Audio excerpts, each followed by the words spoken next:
All right, one last video for the day. I just want to say a quick mention on safety.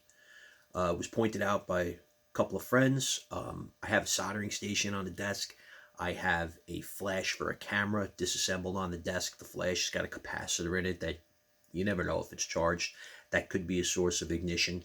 When we break the powders out, I will be removing that stuff off the desk. So good looking out, guys. I'm so used to working in my own workspace. Sometimes I'm a little blind to some of that other stuff.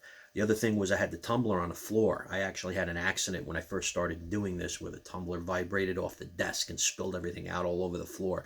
And at the time I was in another house. I had a rug and it was a disaster.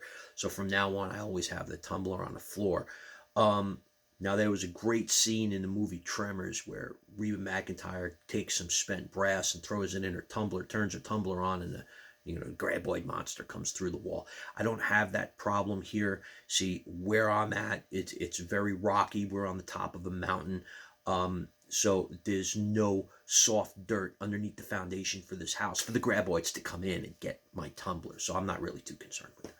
So anyway, but back to safety. I do have the powder and the primers in a separate cabinet away from my ammunition, my loaded ammunition, and my firearms.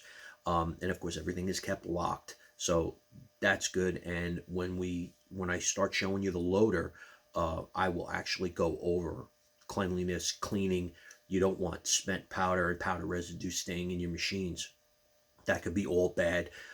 And you don't want spent primers, and I'll show you how to, where those spent primers end up going in the machine. Those have to be cleaned out. You don't want that because there's always residue that could cause a fire. There is such a thing as called spontaneous combustion. If anybody's had any oily rags or anything, laying in the corner of a garage and end up catching fire all by themselves, and you don't never know how it happens. It's called spontaneous heating. It's a chemical reaction that is very real. So you have to be worried about that when you're doing loading like this. And of course, the powders are all kept separate. They're kept in separate containers, separate grades of powder.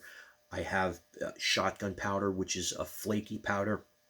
I use in my shotgun shells. I use in my pistol ammunition. And then I have pellet style powder, which actually gets used in the rifle ammunition and the 45 Colt and some of the other stuff. So I'll be showing you all that in the future. But just real simple, keep your points of ignition away from your ignitable stuff. Real simple.